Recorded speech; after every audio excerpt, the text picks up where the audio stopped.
আলহামদুলিল্লাহ। আজকে 81তম জুমা। বিষয়বস্তু হলো বদর যুদ্ধের বাকি অংশ এবং উমরের সিদ্ধান্ত অনুযায়ী আল্লাহ তাআলা পবিত্র কোরআনে 6 জায়গায় আয়াত নাজিল করছেন। কাফেরদের 70 জন ব্যক্তি বদরের যুদ্ধে নিহত হয় এবং 70 জনদেরকে বন্দী করা হয়। মুসলমানের 14 জন শহীদ হয়ে যায়। কাফেরদের মধ্যে সব নেতা উতবা, শাইবা, উতবা ইবনে রবিয়া, শাইবা ওয়ালিদ, উকবা ইবনে আবি মুঈদ, আবু জাহেল সহ সমস্ত নেতা বদর যুদ্ধের মধ্যে তারা নিহত হয়। কাফেরদের শক্তি ধস পড়ে। কাফেরদের নেতাদের নিহত হওয়ার মাধ্যমে কাফেরদের শক্তি একবারে আগের তুলনায় 2 ভাগ 3 ভাগের 2 ভাগই শক্তি নষ্ট হয়ে গেছে। 1 ভাগ শক্তি আছে।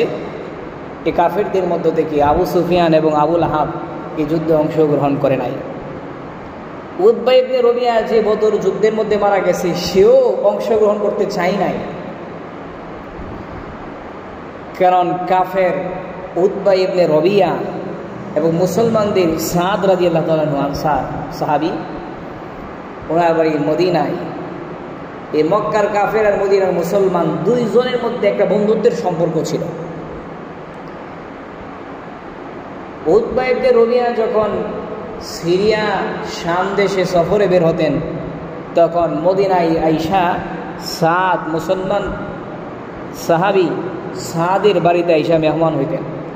আবার সাদ রাদিয়াল্লাহু তাআলা যেন মক্কার দিকে কখনো যাইতেন, ওনার বাড়িতে গিয়ে উঠতেন। রাসূল মদিনাতে আসার পরে ওই সাহাবী উমরা পালন করার জন্য বদর যুদ্ধের আগে উনি গিয়েছিলেন মক্কায়। কাবা তাওয়াফ করার সময় আবু জাহেল তাকে জিজ্ঞাসা করে, তুমি এখানে কার কাছে আসছো? মক্কার নেতা উতবা ইবনে রবিয়ার বাড়িতে আমি আসছি। উতবা ইবনে রবিয়া ওর পাশে দাঁড়ানো ছিল। আবু জাহেল তখন বলে, তুমি যদি না আসতা,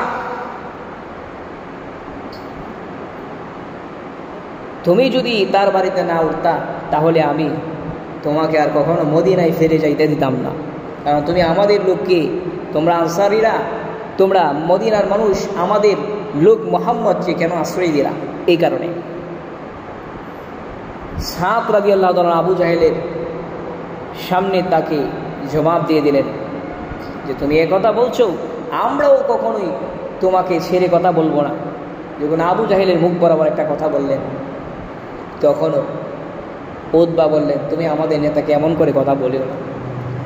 তখন সাদ রাদিয়াল্লাহু তাআলা তার বন্ধু রবিয়াকে বললেন, রবিয়া, তুমিও সাবধানে থাকবা, কারণ মোহাম্মদের নেতা, আমাদের নেতা মোহাম্মদ সাল্লাল্লাহু আলাইহি সাল্লাম, উনি বলেছেন যে তুমি মুসলমানদের হাতে নিহত হবা। এরপর থেকে সে শপথ করেছিল যে কখনোই মক্কার বাইরে যাবে না। কিন্তু জোর করে আবু জাহেল তাকে নিয়ে গেছিল। সে সুযোগ বুঝে পলায়ন করতে চেয়েছিল, কিন্তু সেটা তার আর ভাগ্যে জুটে নাই। আবুল আহাবকে যুদ্ধের কথা বলেন, আবু সাহেবকে না, আমার ব্যাপারে তো আগেই মোহাম্মদ ভবিষ্যৎবাণী করে দিছে, তাব্বাত ইয়াদা আবি লাহাবি ওয়া তাব, আমার 2 হাত ধ্বংস হোক।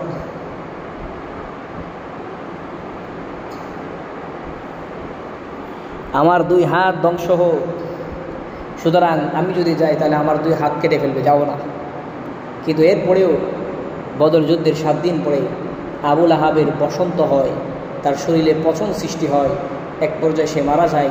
লোকেরা তার কাছে আসে না, কিন্তু তার পরিবারের লোকেরা 3 দিন পরে, যখন পরিবারের লোকদের ব্যাপারে মানুষ সমালোচনা করতেছে যে তার পরিবার লোকেরাই তাকে ধরে না, কিন্তু তারা কোনো রকম তাকে গর্ত করে দাফন করে দেয়। এইভাবে কাফেরদের মধ্যে শুধুমাত্র আবু সুফিয়ান ব্যতীত আর একটা নেতাও বাকি ছিল না, সবগুলো মারা গেছে, বদর যুদ্ধে নিহত হয়েছে। এবার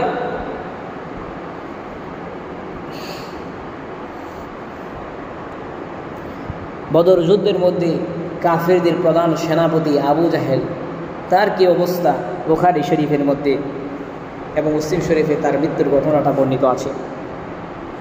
আব্দুর রহমান ইবনে আউফ রাদিয়াল্লাহু তাআলা আনহু বলেন, বদর যুদ্ধ যখন শুরু হয়ে যাবে, শুরু হওয়ার আগে আমি যখন কাতারের মধ্যে দাঁড়াইলাম, আমার ডান দিকে তাকায় দেখি মদিনার ছোট্ট একটা বালক, নাম তার মুআজ, আর বাম দিকে তাকায় দেখি ছোট্ট আরেকটা বালক, নাম তার মুআওয়াজ। এই দুইজন বাচ্চা আমার সাথে আমার দুই পাশে দাঁড়ানো। এক পর্যায়ে মুআজ, ছোট্ট বাচ্চা মুআজ আমাকে ডাকতে বলেন, চাচা আবু জাহেলকে আপনি চিনেন নাকি? আবু জাহেলকে যদি আপনি দেখেন আমাকে একটু দেখায় দিবেন। তো বাচ্চারা, তুমি আবু জাহেলকে দিয়ে কি করবা? কয়, আমি শুনেছি মক্কাতে থাকা অবস্থায় আমার নবী মুহাম্মদ সাল্লাল্লাহু আলাইহি সাল্লামকে নাকি নানানভাবে কষ্ট দিয়েছে আবু জাহেল। এজন্য আমি বাড়ি থেকে আসার সময় শপথ করে আসছি, আল্লাহর কাছে শপথ করে আসছি, আল্লাহ যদি আমি আবু জাহেলের সাথে দেখা পাই যাই, আবু জাহেলের সাথে আমি এমন পরিমাণ আবু জাহেলের সাথে আমি যুদ্ধের মধ্যে লিপ্ত হয়ে যাব। আবু জাহেলের সাথে যদি আমার দেখা হয়ে যায়, আমি তার সাথে এমনভাবে যুদ্ধ করব, হয়তো আমি তার হাতে শহীদ হয়ে যাব, আর না হয় আবু জাহেল আমার হাতে নিহত হয়ে যাবে। এর আগ পর্যন্ত আমি তার সাথে যুদ্ধ চালায় যাব।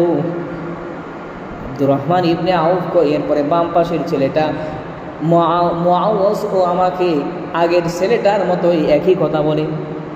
যুদ্ধ যখন শুরু হয়ে যায়, তখন আমি আবু জাহেল আমার সামনে আইসা পড়ে, আমি তাদের দুজনকে ডাক দিয়ে বলবো, এই যে তোমাদের শিখার মুআজ ইবনে মুআওয়াজ, দুইটা আনসারী দুইটা ছেলে বাজ পাখির মতো আবু জাহেলের উপর আক্রমণ চালাই। মুআজ রাদিয়াল্লাহু তাআলা আনহু আবু জাহেলের হাঁটু বরাবর এমন করে আঘাত করে যে তার হাঁটু থেকে তার হাঁটুটা বিচ্ছিন্ন হয়ে যায়। সে উড়া থেকে মাটিতে নিচে পড়ে। দুইজন ছেলে তাকে তার হাত পায়ের মধ্যে তরবারি দ্বারা আঘাত করতে থাকে। এই দৃশ্যটা দেখে আবু জাহেলের ছেলে ইকরামা তার পিতাকে বাঁচানোর জন্য তাদের দ্রুত গতিতে এগিয়ে আসে। মুআজ রাদিয়াল্লাহু তাআলা হাতের মধ্যে এমন জোরে আঘাত করে তার হাতটা বিচ্ছিন্ন হয়ে যায়, চামড়াটা কোনো রকম লেগে আসে, হাতটা ঝুলে আসে। এই অবস্থায় যুদ্ধ করতে লাগলেন। একবারে যাই মুআজ নিজেই তার হাত পায়ের নিচে রেখে জোরে টান দিলেন, এবার পুরাপুরিভাবে হাতটা বিচ্ছিন্ন হয়ে যায়। তখন মুআজ রাদিয়াল্লাহু তাআলা আনহু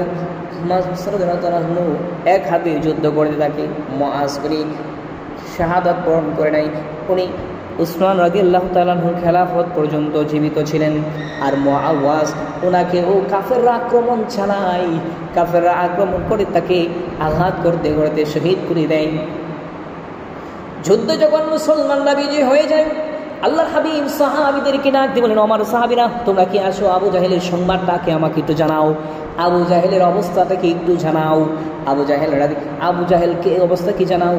আব্দুল্লাহ ইবনে মাসউদ রাদিয়াল্লাহু তাআলা আনহু কয়, রাসূলকে সংবাদ জানানোর জন্য আমি বদর প্রান্তের মধ্যে আবু জাহেলের দেহটাকে তালাশ করতে লাগলাম। তাকায় দেখি আবু জাহেল মাটিতে পড়ে আছে, তার হাত পা কেটে ফেলা হয়েছে, তবে আবু জাহেলের শেষ নিঃশ্বাস এখনো ত্যাগ হয় নাই, সে দুনিয়া থেকে বিদায় হয় নাই, এখনো তার ভিতরে দম আছে, নিঃশ্বাস ফেলতেছে। আব্দুল্লাহ ইবনে মাসউদ কই, আমি তার বুকের উপরে চড়ে বসলাম, তখন সে তার দুই চোখ মেললেন, তার বুকের উপর চড়ে বসলাম, তখন সে চোখ খুলে তাকাইলেন। এরপরে সে আমাকে বলতে লাগলেন যুদ্ধের পরিস্থিতি কি, যুদ্ধে কি আমরা বিজয় হয়েছি না তোমরা বিজয়ী হয়েছো? আব্দুল্লাহ ইবনে মাসউদ কয়, আমি আবু জাহেলকে জবাব দিলাম, আল্লাহ তাআলা তার রাসূলকে বিজয় দান করেছেন, তোমাদের কতক লোক আমাদের হাতে বন্দী হয়েছে, কিছু লোক নিহত হয়েছে, আর কিছু লোক যুদ্ধ থেকে পলায়ন করেছে, অর্থাৎ মুসলমানরা যুদ্ধের মধ্যে বিজয়ী হয়েছে। আরো কিছু কথা বলার পরে আব্দুল্লাহ ইবনে মাসউদকে উদ্দেশ্য করে আবু জাহেল বলেন, এখন তুমি আমাকে কি করবে? আব্দুল্লাহ ইবনে মাসউদ কই, তোমার গলাটা কেটে তোমার মাথাটাকে আমি রাসূলের কাছে নিয়ে যাব। আবু জাহেল বলে, ঠিক আছে। আবু জাহেল তখন বলতে লাগলেন, তুমি যখন রাসূলের তোমার নবীর কাছে যাইবা, তখন তুমি বলে দিবা গতকালকে তোমার নবী মুহাম্মদ সাল্লাল্লাহু আলাইহি সাল্লাম, তোমার নবী মুহাম্মদের ব্যাপারে আমার অন্তরে যে পরিমাণ ঘৃণা ছিল, আজকে এর চাইতে আরও অধিক পরিমাণ ঘৃণা, তার ব্যাপারে আরও অধিক পরিমাণে ঘৃণা আমার অন্তরের মধ্যে রয়েছে। এরপরে আব্দুল্লাহ ইবনে মাসউদ রাদিয়াল্লাহু তাআলা আনহু, আব্দুল্লাহ ইবনে মাসউদ রাদিয়াল্লাহু তাআলা আনহু আবু জাহেলের মাথাটাকে নিয়ে রাসূলের কাছে নিয়ে যায়। রাসূল তার মাথাটাকে দেখে আল্লাহু আকবার ধ্বনিতে আল্লাহ তাআলার শুকরিয়া আদায় করে আর বলতে লাগলেন মূসা আলাইহিস সালামের জামানায় ফেরাউন যেমন মূসাকে কষ্ট দিয়েছে, যেই পরিমাণ কষ্ট দিয়েছে,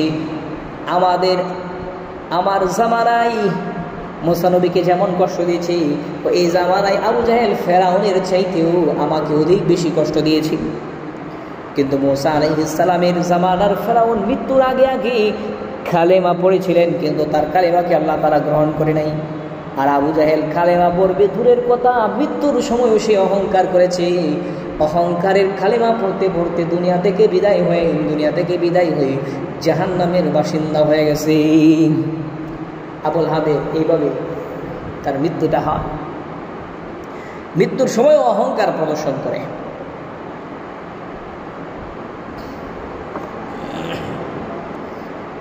যুদ্ধের পরবর্তী সময়ে রাসূল সাহাবীদেরকে বললেন, তোমরা কাফেরদের লাশগুলা, বদরের ময়দানের এক পাশে ছিল একটা কূপ, সেই নোংরা পানির কূপের মধ্যে তোমরা তাদের লাশগুলো নিক্ষেপ করো। 70 জন যে কাফের মারা গেছে সবগুলোর রাসূলের নির্দেশে সাহাবায়ে কেরাম টেনে টেনে ধরে ওই বদর ময়দানে নিয়ে বদরের এক প্রান্তে গিয়ে সেখানে নিক্ষেপ করে। আল্লাহ রাসূল 3 দিন পর্যন্ত বদরের ময়দানে যুদ্ধের পরে অবস্থান করেছেন, কারণ নিয়ম ছিল 3 দিন পর্যন্ত যারা বিজয়ী হবে সেখানে অবস্থান করবে। এরপরে রাসূল যখন সবাই প্রস্তুত হলেন মদিনাতে চলে যাবেন, এমন সময় আল্লাহ রাসূল সাল্লাল্লাহু আলাইহি সাল্লাম এই কূপের কাছে গিয়ে যারা মারা গেছে নেতাদের নাম ধরে ধরে ডাকেন আর বলেন, আল্লাহ তাআলা আমাদেরকে বলেছিলেন মুসলমানদেরকে সাহায্য করবেন, আল্লাহ সাহায্য করেছেন।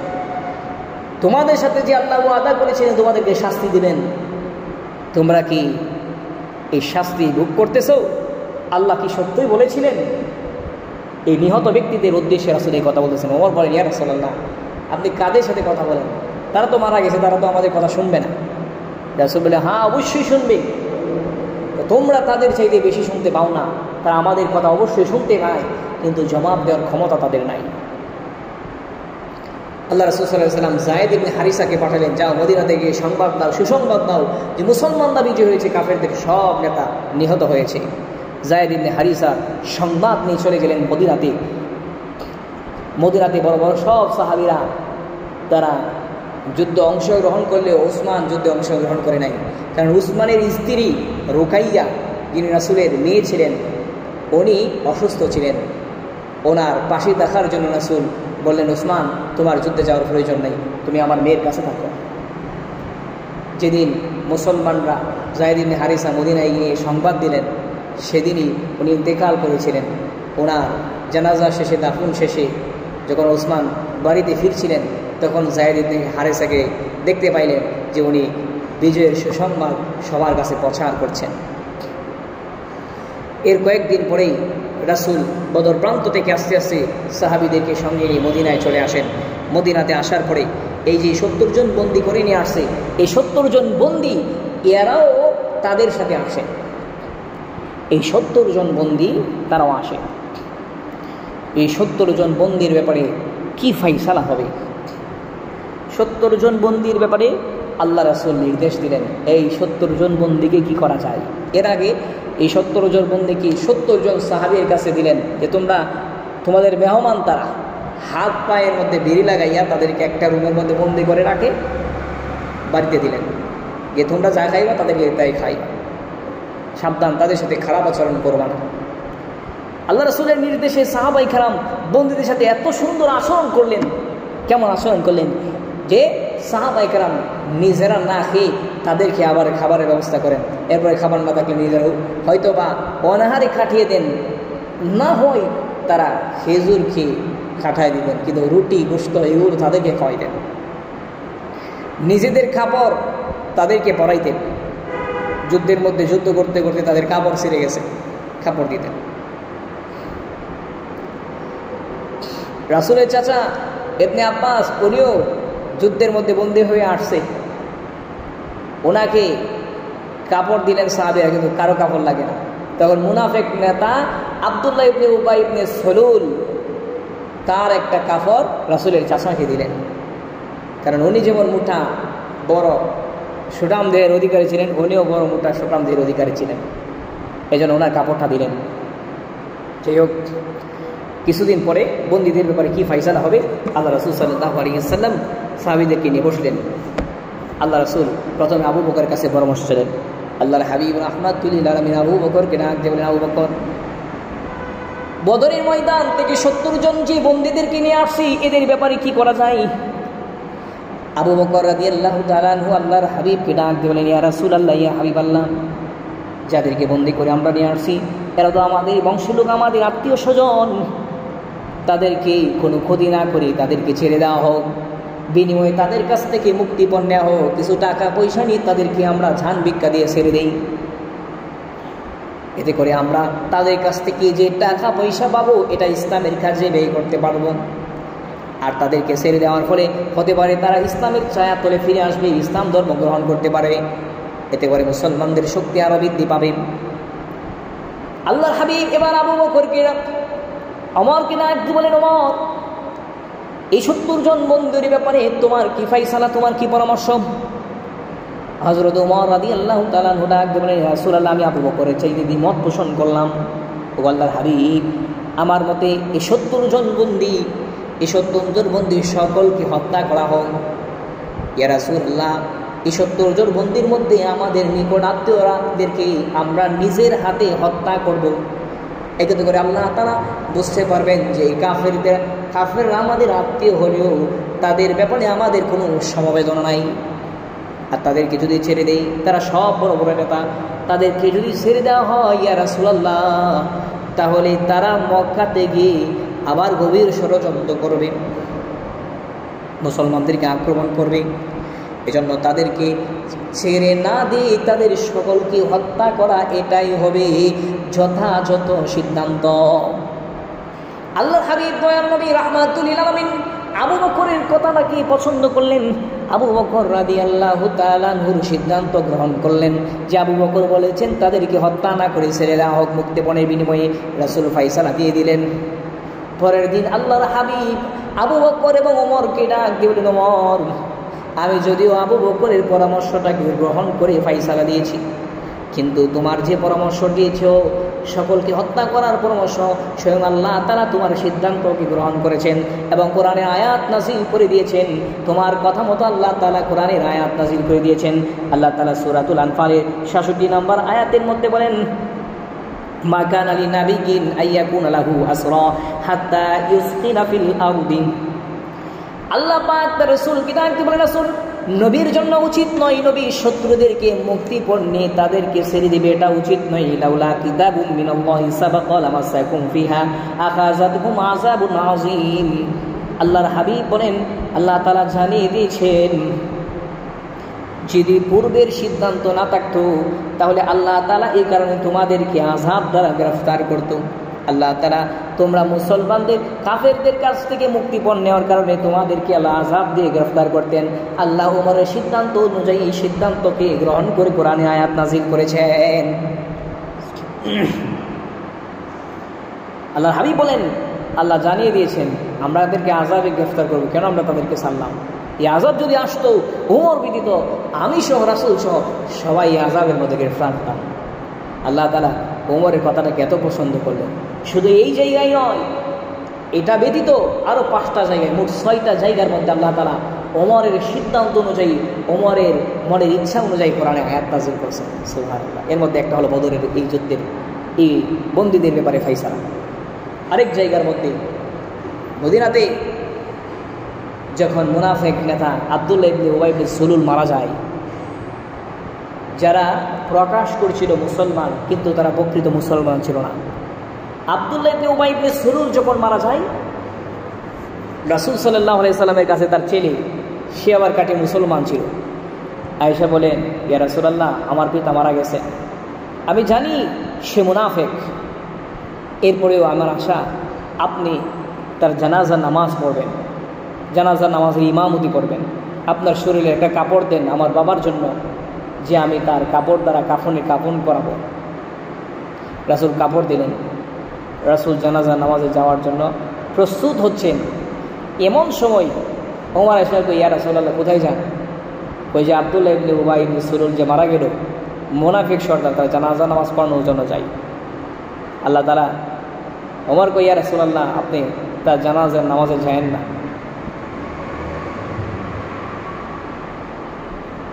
আল্লাহর হাবিব তখন ডাক দিয়ে বলেন, ওমর, আল্লাহ তো আমাকে নিষেধ করে নাই, যেতে অসুবিধা কোথায়? আমি যাব, আমি তার ছেলেকে কথা দিয়েছি, সুতরাং আমাকে কথা রাখতে হবে, আমাকে যেতে হবে। রাসূল গেলেন। ওমর বলছিলেন, ইয়া রাসূলুল্লাহ, আমার মনে হয় আল্লাহ আয়াত নাযিল করে আপনাকে নিষেধ করবেন, আপনি যায়েন না। কিন্তু রাসূল গেলেন।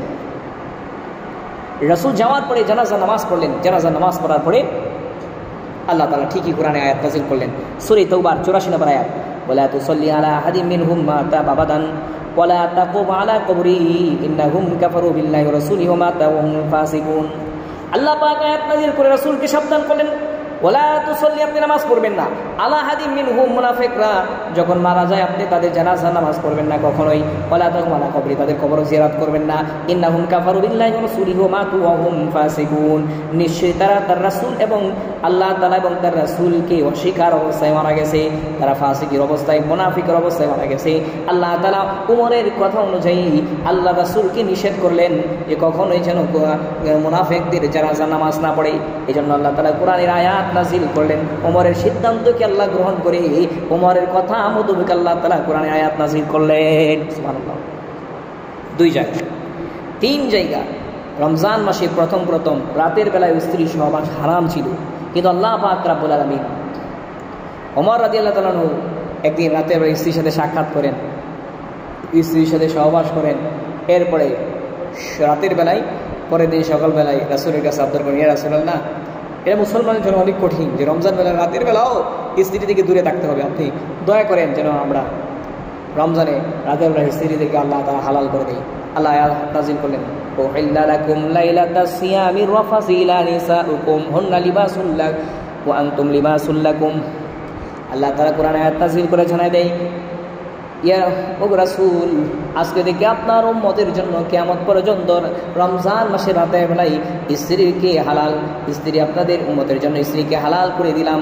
আল্লাহ তাআলা ওমরের সিদ্ধান্ত মোতাবেক, আল্লাহ তাআলা ওমরের ইচ্ছা অনুযায়ী কোরআনের আয়াত নাযিল করে দিলেন। উম্মতের জন্য অনেকটা সহজ হয়ে গেল। এটা 3 জায়গা। 3 নাম্বার জায়গা। 4 নাম্বার জায়গা আরেকটা, মাকামে ইব্রাহিম। তওয়াফ শেষেই ওমর বলছেন, ইয়া রাসূলুল্লাহ, যে মাকাম ইব্রাহিম যে জায়গাটা আছে এখানে আমরা নামাজ পড়ব, এখানে যদি নামাজ পড়া 2 রাকাত নামাজ পড়ার সিদ্ধান্ত দিত আল্লাহ ভালো হতো। তখন আল্লাহ আয়াত নাযিল করেন, ওয়াত্তাকিযু মিম্মা মাকামা ইব্রাহিম মুসাল্লা, নবী আপনি মাকামে ইব্রাহিমকে মুসাল্লা হিসেবে গ্রহণ করুন। ওমরের সিদ্ধান্ত অনুযায়ী হযরত ওমর রাদিয়াল্লাহু তাআলা আনহুর মনের আশা অনুযায়ী আল্লাহ তাআলা কোরআনে আয়াত নাযিল করে দিলেন। এরপর তওয়াফ শেষে 2 রাকাত নামাজ সেখানে পড়তে হয়। 4 জায়গা। 5 নম্বর জায়গা, যেখানে 5 নম্বর জায়গা আল্লাহ পাক রব্বুল আলামিন রাসূলের স্ত্রীরা রাসূলের কাছে এসে বলেন, ইয়া রাসূলুল্লাহ, পারস্য রোম সম্রাটদের মহিলারা তারা কত জাঁকজমক জীবন যাপন করে, আপনি আমাদেরকে যে টাকা পয়সা দেন এটা তো আমাদের সংসার কাজে ব্যয় হয়ে যায়, অতিরিক্ত কিছু গয়না কাটি কেনার জন্য, একটু বিলাসিতা করার জন্য কিছু টাকা টোকা বাড়ায় দেন। রাসূল তো সারাদিন ইসলাম তাদের ব্যস্ত থাকে, ব্যবসা বাণিজ্য করে না, তাহলে অতিরিক্ত টাকা কোত্থেকে দিবে? আল্লাহ সূরা আহজাবের 29 নম্বর 28-29 নম্বর আয়াতে তখন এই কথাগুলো নবীর স্ত্রীদেরকে উদ্দেশ্য করে বলেন, ইয়া আইয়ুহান নাবিয়্যু কুল লি আজওয়াজিকা ইন কুনতুন্না তুরিদনাল হায়াতাদ দুনিয়া ওয়া যিনাতাহা ফাতাআলাই উমাত্তি'কুন্না উসাররিহুকুন্না সারহান জামিলা। আল্লাহ পাক রব্বুল আলামিন নবীর স্ত্রীদেরকে ডাক দিয়ে বলেন, ও নবীর স্ত্রীরা, তোমরা দুনিয়ার চাকচিক্য তালাশ করো, দুনিয়ার বিলাসিতাকে গ্রহণ করতে চাও। তোমরা যদি দুনিয়ার বিলাসিতা গ্রহণ করতে চাও, আমার রাসূল সেটা তোমাদেরকে দিতে পারবে না। উসারিহুকুন নাস রাহান জামিলা, সুন্দরভাবে তোমাদেরকে বিদায় করে দিতে পারেন তোমরা যদি চাও। ইন কুনতুন্না তুরিদনা আল্লাহ রাসূলাহু ওয়া দারুল আখিরাহ, আর যদি তোমরা আল্লাহ রাসূল এবং আখিরাতের চাকচিক্য আখিরাতের বিলাসী জীবনকে কামনা করো, ফা ইন্নাল্লাহা আ'তালিল মুহসিনিন মিনকুন্না আজরান আযীমা, তাহলে নবীর কাছে চুপচাপ থাকবা, নবীর কাছে অতিরিক্ত কিছু কামনা করবা না। এতে করে আল্লাহ পাক রব্বুল আলামিন, এতে করে আল্লাহ তাআলা তোমাদেরকে তোমাদের জন্য আখিরাতে মহা প্রতিদান প্রস্তুত রেখেছেন। ওমর রাদিয়াল্লাহু তাআলা জানতে পারলেন নবীর স্ত্রীরা নবীর কাছে অতিরিক্ত কিছু কামনা করে। নবীর স্ত্রীদের মধ্যে হযরতে ওমরের মেয়ে হাফসাও ছিল। ওমর রাদিয়াল্লাহু তাআলা তখন নবীর স্ত্রীদেরকে আড়াল থেকে বলতে লাগলেন, তোমরা নবীকে কখনোই কষ্ট দিবা না, নবীর কাছ থেকে অতিরিক্ত টাকা পয়সা চাইবা না। নবী তো ব্যবসা বাণিজ্য করে না, দিনের কাজের মধ্যে ব্যস্ত, এত অতিরিক্ত টাকা পয়সা যদি চাও তাহলে তোমরা বলো নবী তোমাদেরকে তালাক দিয়ে দিবে। আর আল্লাহ তাআলা আল্লাহ নবীর জন্য তোমাদের চাইতে আরো উত্তম নারীর ব্যবস্থা করে দিবেন, উত্তম স্ত্রীর ব্যবস্থা করে দিবেন। এই কথাগুলো বলে যখন ওমর চলে যাচ্ছিলেন, রাসূল দূর থেকে শুনলেন যে ওমর তার স্ত্রীদেরকে শাসালেন। আর যে কথাগুলো বললেন, আল্লাহ এই কথাগুলোই হবু হবু বলে নবীর কাছে আয়াত নাযিল করলেন। সূরা তাহরিমের ৫ নম্বর আয়াতে আল্লাহ বলেন, আসা রাব্বুহু ইন তাল্লাকুকুন্না আইয়ুবদিলাহু আজওয়াজান খায়রাম মিনকুন্না মুসলিমাত। আল্লাহ পাক রব্বুল আলামিন বলেন নবীকে জানাই দেন, ও নবী আপনি জানাই দেন তার স্ত্রীদেরকে, আপনার স্ত্রীদেরকে যদি তারা চায় নবী আপনি তাদেরকে তালাক দিয়ে দিবেন, এর পরিবর্তে আজওয়াজান খায়রাম মিনকুন্না, আল্লাহ তাআলা এর চাইতে আপনাকে উত্তম স্ত্রী দান করবেন। আল্লাহ রাসূল তার স্ত্রীদেরকে বিষয়টা জানায় দেয়। ওমরের কথা অনুযায়ী আল্লাহ তাআলা সে আয়াত নাযিল করে ওমর যে কথাগুলো কিছুক্ষণ আগে বললেন সেই কথাগুলো আল্লাহ নাযিল করলেন। ৬ নাম্বার, ইসলামের প্রথম যুগে হযরত ওমর রাদিয়াল্লাহু তাআলা যখন কাফির ছিলেন তখন তিনি মদ পান করতেন, এরপরে আর কখনো মদ পান করতেন না। এক প্রকার নাবিস আরবের লোকেরা পান করত, দুধ আর খেজুর ভিজিয়ে রাখার মাধ্যমে ২-৩ দিন ভিজিয়ে রাখলে মদে পরিণত হয়ে যায়, এভাবে তারা এটা মদ পান করত। সাহাবীরা মদ পান করতো, নামাজ পড়তো, মদ পান করতো, কারণ তখন মদ পান তো হারাম ছিল না, এই জন্য মদ পান করতো সাহাবীরা।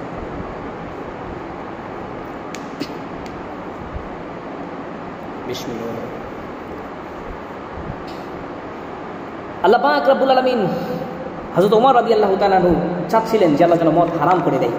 রাসূলের কাছে বলতে, ইয়া রাসূলুল্লাহ এই মদের মধ্যে তো খারাপ জিনিস আছে, এটা আল্লাহ নিষেধ করে না কেন? তখন আল্লাহ তাআলা সূরা বাকারার 119 নম্বর আয়াত 219 নম্বর আয়াত নাযিল করেন, ইয়াসআলুনাকা আনিল খামরি ওয়াল মাইসিরি, মানুষ আপনাকে মদ এবং জুয়া সম্পর্কে জিজ্ঞাসা করে, কুল ফীহিমা ইসমুন কাবীরুন, বলুন এই দুইটার মধ্যে অধিক পরিমাণে ক্ষতি আছে, ওয়া মানাফিউ লিন-নাস, সামান্য উপকার আছে, ওয়া ইসমুহুমা আকবারু মিন নাফইহিমা, উপকারের চাইতে ক্ষতির দিকটা বেশি। এই আয়াত যখন নাযিল করলেন ওমরকে আল্লাহ তাআলা রাসূল ডাক দিয়ে বলেন, ওমর তুমি যে চাচ্ছিলে আল্লাহ মদকে হারাম করে দেয়, আল্লাহ তাআলা তোমার কথা অনুযায়ী দেখো মদের ব্যাপারে একটা আয়াত নাযিল করলেন যে এর মধ্যে ক্ষতি আছে। ইয়া রাসূলুল্লাহ বিষয়টা আমার কাছে স্পষ্ট না, আল্লাহ তাআলা যদি আরেকটু স্পষ্ট করে দিত। ওমর বারবার দোয়া করতে লাগলেন। আর ওই দিক দিয়ে সাহাবায়ে কেরাম মদ পান করে নামাজে যখন দাঁড়ায় যায়, নামাজের মধ্যে নিশাগ্রস্ত অবস্থায় দাঁড়ানোর কারণে নামাজের মধ্যে উল্টা পাল্টা আয়াত তেলাওয়াত করে, এক আয়াতের জায়গায় আরেক আয়াত তেলাওয়াত করতে থাকে। এইভাবে যখন তেলাওয়াত করতে লাগলেন, উল্টা পাল্টা নামাজ পড়তে লাগলেন, তখন ওমর রাদিয়াল্লাহু তাআলা আল্লাহর কাছে বারবার দোয়া করলেন, আল্লাহ মদের ব্যাপারে একটা স্পষ্ট ফায়সালা দিয়ে দিন।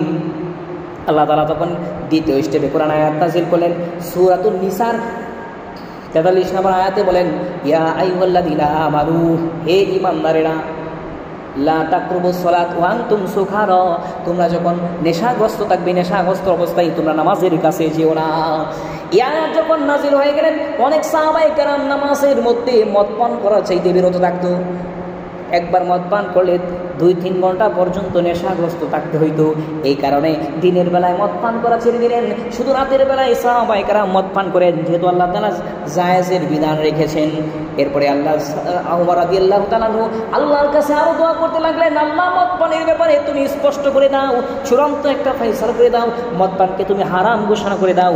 সূরা মায়েদার 90 নম্বর আয়াত নাযিল করলেন, ইয়া আইয়ুহাল্লাযীনা আমানু ইন্নামাল খামরু ওয়াল মাইসিরু ওয়াল আনসাবু ওয়াল আসলামু রিজসুম মিনাল আমালি শাইতান ফাজতানিবু লাআল্লাকুম তুফলিহুন, হে ঈমানদারেরা তোমরা মদ পান করা, ওয়াল মাইসিরু এবং জুয়া মদ, এগুলো মদ পান করা, জুয়া খেলা আর বাজি ধরা, এইগুলো হলো শয়তানের কাজ। ফাজতানিবু ছেড়ে দাও, লাআল্লাকুম তুফলিহুন, আল্লাহ তাআলা যদি তোমরা সফল হতে চাও তাহলে এগুলি ছেড়ে দাও।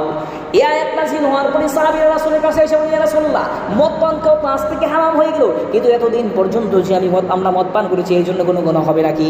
আর যে সাহাবীরা মদ পান করেছেন এই বিধান নাযিল হওয়ার আগেই মদ পান করেছেন, ইবাদত করেছেন, দুইটাকে একসাথে করে তারা মারা গেছেন, তাদেরকে আল্লাহ তাআলা মাফ করবেন কিনা? আল্লাহ তাআলা তখন সূরা মায়েদার 93 নম্বর আয়াত নাযিল করলেন,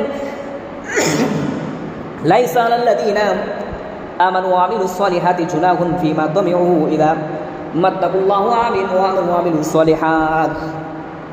আল্লাহ বলেন, এতদিন পর্যন্ত যারা মদ পান করেছে, এই বিধান হারাম হওয়ার পূর্বে যারা মদ পান করেছে মারা গেছে, আল্লাহ তাদেরকে ক্ষমা করে দিয়েছেন। এ ব্যাপারে আর কোনো আল্লাহ তাদেরকে মাফ করে দিয়েছে। আল্লাহ তাআলা তাদের এই সমস্ত গুনাহগুলোকে মাফ করে দিয়েছে। এতদিন তো মদ পান করে যারা ছিল, যারা পান করছে এতদিন গুনাহ মাফ। কিন্তু আজকের পর থেকে ওমর বলেন এই ব্যাপারে আর কোনো, মূলত ওমরের এই দোয়ার বরকতে আল্লাহ বারবার দোয়া করলেন। আল্লাহ তাআলা ওমরের সিদ্ধান্ত অনুযায়ী কোরআনে আয়াত নাযিল করলেন। আল্লাহ তাআলা সিদ্ধান্ত দিলেন মদ পান চিরদিনের জন্য উম্মতের জন্য হারাম, চিরদিনের জন্য এই উম্মতের জন্য হারাম। এরপর থেকে সাহাবাদেরকে নিয়ে ওমর মদের যে কারখানাগুলো ছিল সবগুলো ভেঙে দিলেন এবং সাহাবাইকারা মটকার মধ্যে মদ সংগ্রহ করে এগুলো ভেঙে দিলেন। আল্লাহ তাআলা এই 6 জায়গার মধ্যে ওমরের কথা অনুযায়ী, ওমরের আশা অনুযায়ী কোরআনে আয়াত নাযিল করলেন। আল্লাহ তাআলা ওমরের কথা অনুযায়ী আয়াত নাযিল করলেন। আল্লাহ আমাদেরকে এই কথাগুলোর উপর আমল করার তৌফিক দান করুক।